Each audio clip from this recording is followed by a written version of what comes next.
주한미군은 부산과 칠곡 외관에 분산 보관해오던 차량형 이동식 발사대와 레이더, 요격 미사일 등을 사드 예정 부지에 기습 배치했습니다.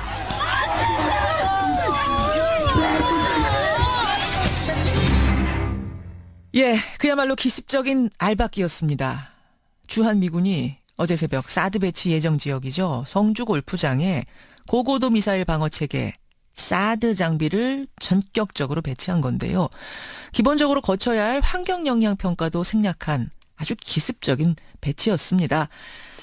당시 장비 반입을 저지하던 주민들이 부상을 입기도 했는데요.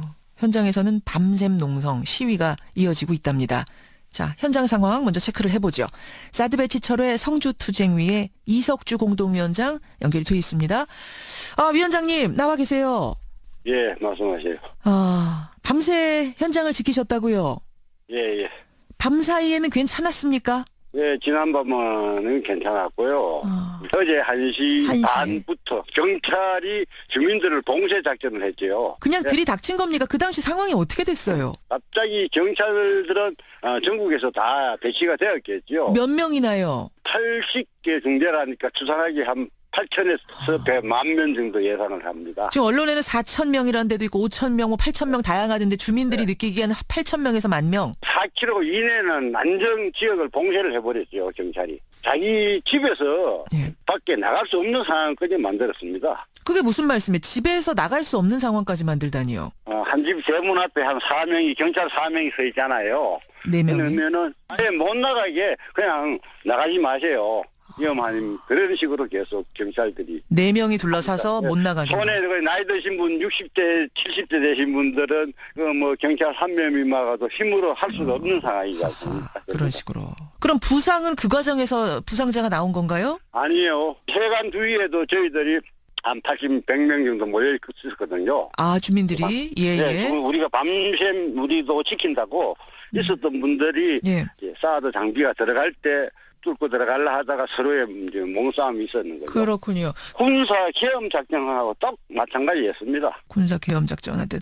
그럼 주민들은 그렇게 해서 다 막고 그 사이에 사드 장비가 들어가는 걸 눈으로 보면서도 막지 못하신 거예요?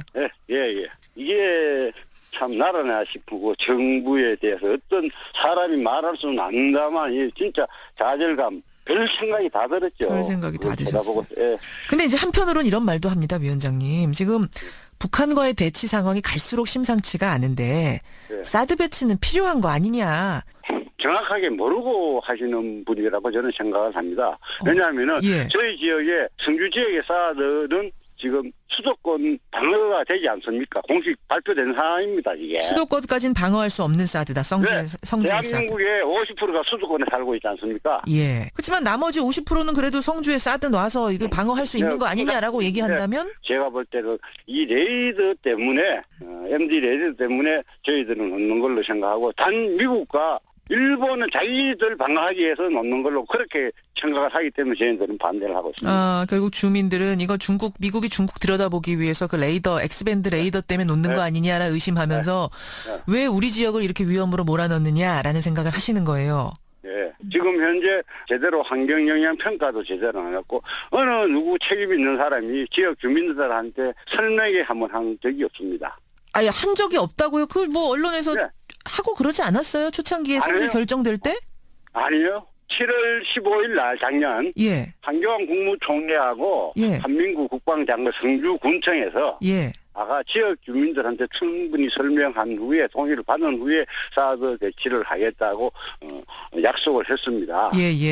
했는데도 불구하고 국방부나 이 나라 정부 어느 한 사람이라도 지역에 와가지고 주민들한테 이 사드에 대한 설명회도 없고 불법적으로 할 토목공사도 하나도 안 한 상태였거든요. 지금 시설공사가 전혀 안 돼 있죠. 전혀 하지도 않았고 하얀 토목공사 할 때 나무 한 파기도 안 뱉는 상황입니다. 지금. 알겠습니다. 그런 상황에서 대선을 앞두고 차기 정부에 넘어가는 게 맞지 지금 알박기로 갑자기 기술적으로 이 나라 정부가 저희들은 도저히 믿을 수 없는 정부라고 생각합니다. 선생님 여기까지 오늘 말씀 듣도록 하죠. 고맙습니다. 감사합니다. 사드 배치 철회 성주투쟁위원회 그 사드 현장을 밤샘 지킨 주민이세요. 이석주 공동위원장 먼저 만나봤습니다. 이번엔 정치권으로 가보죠. 좀 이 대선이 2주도 남지 않은 상황에서 대통령 자리가 빈 상황에서 벌어진 기습 배치이기 때문에 더 놀라운 건데 정치권은 어떻게 바라보고 있을까요? 국회 국방위의 민주당 측 간사세요. 이철희 의원 연결이 돼 있습니다.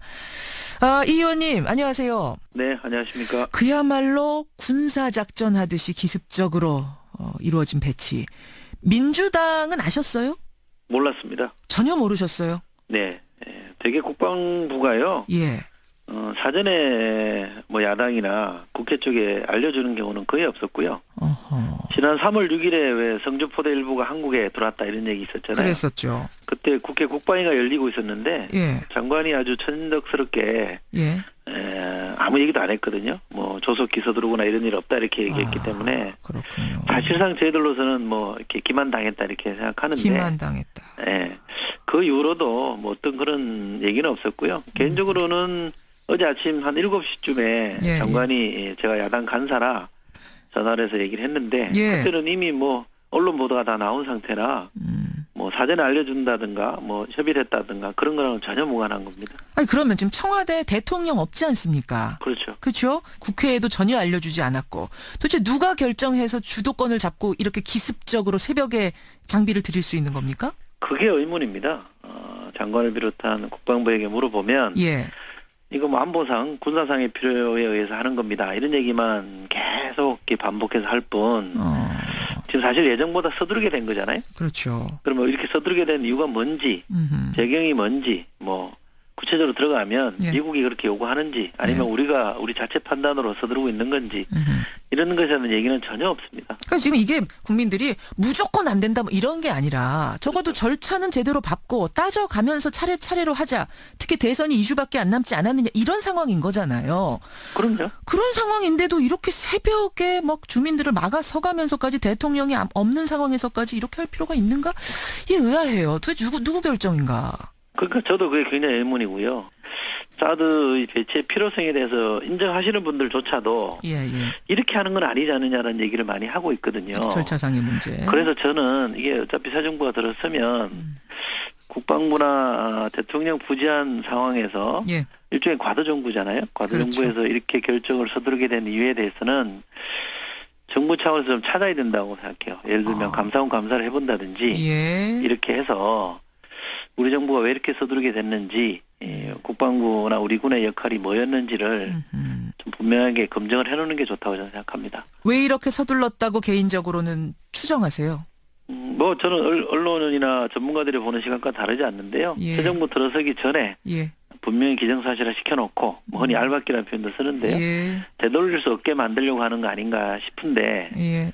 실제로 그렇게 되지는 않을 겁니다. 이게 임시 배치잖아요. 그냥 벌판에 골프장이라는 허벌판에 장비를 갖다 놓은 거기 때문에 이게 제대로 세팅이 된 게 아니거든요. 그렇죠. 갖다만 놓은 거예요, 그냥. 그렇죠. 이거는 뭐 얼마든지 그 상태를 중지하고 되돌릴 수 있는 문제라 알박기 차원에서 만약에 이렇게 서둘렀다고 한다면 그것도 제가 볼 때 성공하기 쉽지 않은 건데 그렇다면 예. 그거조차도 잘 설명이 안 되면 뭔가 이건 정치적 의도가 있다.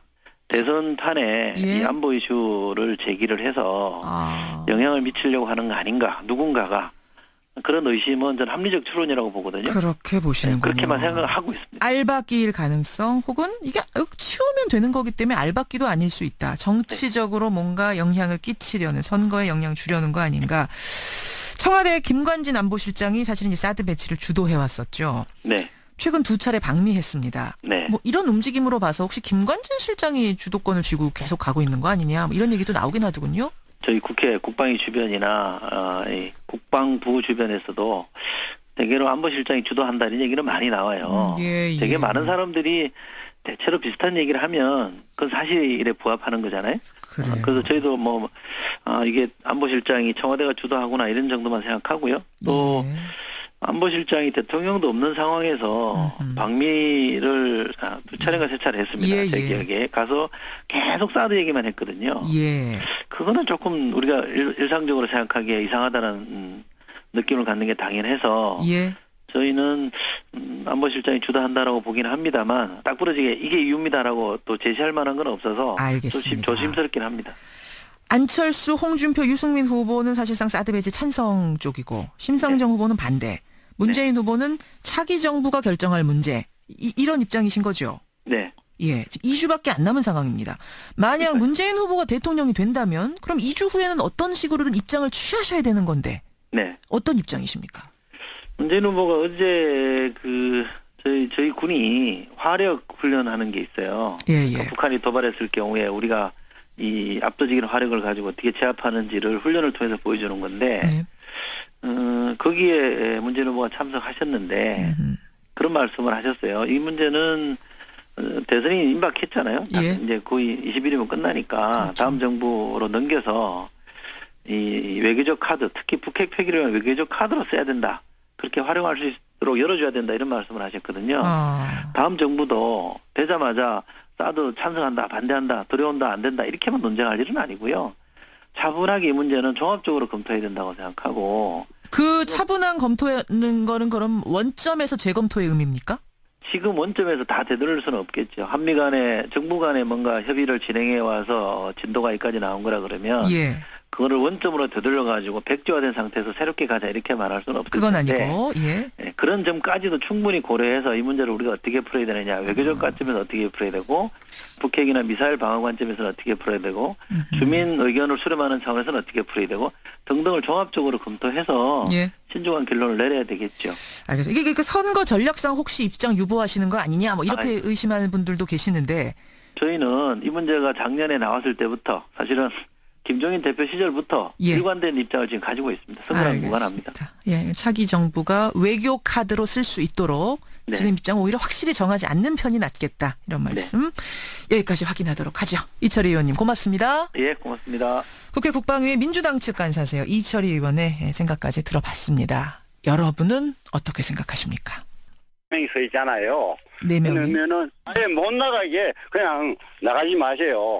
위험하니 그런 식으로 계속 경찰들이 4명이 둘러싸서 못 나가게. 손에 나이 드신 분 60대 70대 되신 분들은 그 뭐 경찰 3명이 막아도 힘으로 할 수가 없는 상황이지 않습니까? 그런 식으로. 그럼 부상은 그 과정에서 부상자가 나온 건가요? 아니에요. 세관 주위에도 저희들이 한 80, 100명 정도 모여 있었거든요. 아, 주민들이? 예, 네, 예. 우리가 밤샘 우리도 지킨다고 있었던 분들이 예. 이제 사드 장비가 들어갈 때 뚫고 들어가려 하다가 서로의 이제 몸싸움이 있었는 거죠. 그렇군요. 군사 계엄 작전하고 똑 마찬가지였습니다. 군사 계엄 작전하듯. 그럼 주민들은 그렇게 해서 다 막고 그 사이에 사드 장비가 들어가는 걸 눈으로 보면서도 막지 못하신 거예요? 예. 이게 참 나라나 싶고 정부에 대해서 어떤 사람이 막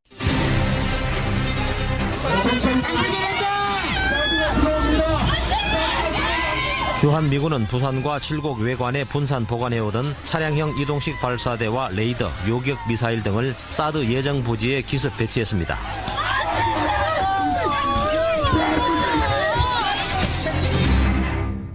예, 그야말로 기습적인 알박기였습니다.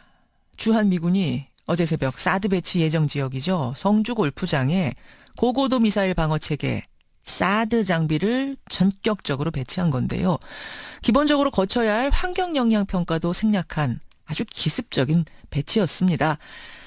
당시 장비 반입을 저지하던 주민들이 부상을 입기도 했는데요. 현장에서는 밤샘 농성, 시위가 이어지고 있답니다. 자, 현장 상황 먼저 체크를 해보죠. 사드 배치 철회 성주 투쟁 위에 S밴드 레이더 때문에 놓는 거 아니냐라 의심하면서 왜 우리 지역을 이렇게 위험으로 몰아넣느냐라는 생각을 하시는 거예요. 예. 지금 현재 제대로 환경 영향 평가도 제대로 안 했고 어느 누구 책임 있는 사람이 지역 주민들한테 설명회 한번 한 적이 없습니다.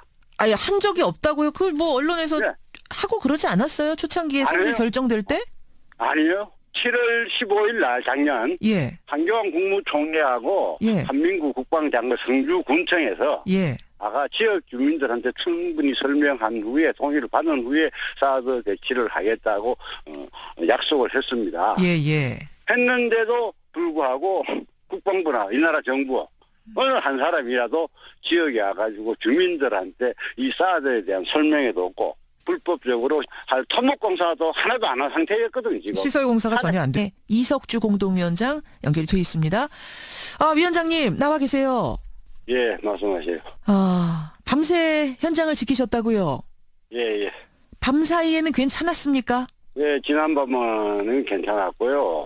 어제 1시 반부터 경찰이 주민들을 봉쇄 작전을 했죠. 그냥 들이닥친 겁니까? 그 당시 상황이 어떻게 됐어요? 갑자기 경찰들은 전국에서 다 배치가 되었겠죠. 몇 명이나요? 80개 중대라니까 추산하기 한 8천에서 100만 정도 예상을 합니다. 지금 언론에는 4천 명이라는 데도 있고 5천 명, 8천 명 다양하던데 주민들이 느끼기에는 8천 명에서 1만 명. 4km 이내는 안정 지역을 봉쇄를 해버렸죠, 경찰이. 자기 집에서 밖에 나갈 수 없는 상황까지 만들었습니다. 그게 무슨 말씀이에요? 집에서 나갈 수 없는 상황까지 만들다니요? 한 집 대문 앞에 한 4명이 경찰 4명 말할 수는 않는다만 진짜 좌절감. 별 생각이 다 들었죠. 별 생각이 다 드셨어요. 예. 근데 이제 한편으로는 이런 말도 합니다, 위원장님. 지금 북한과의 대치 상황이 갈수록 심상치가 않은데 사드 배치는 필요한 거 아니냐. 정확하게 모르고 하시는 분이라고 저는 생각을 합니다. 왜냐하면은 저희 지역에 성주 지역의 사드는 지금 수도권 방어가 되지 않습니까? 공식 발표된 상황입니다, 이게. 수도권까지는 방어할 수 없는 사드다. 성주의 사드. 대한민국의 50%가 수도권에 살고 있지 않습니까? 예. 그렇지만 나머지 50%는 그래도 성주에 사드 놔서 이거 방어할 수 있는 거 아니냐라고 얘기한다면? 제가 볼 때는 이 레이더 때문에 MD 레이더 때문에 저희들은 없는 걸로 생각하고 단 미국과 일본은 자기들 방어하기 위해서는 없는 걸로 그렇게 생각을 하기 때문에 저희들은 반대를 하고 있습니다. 결국 주민들은 이거 미국이 중국 들여다보기 위해서 그 레이더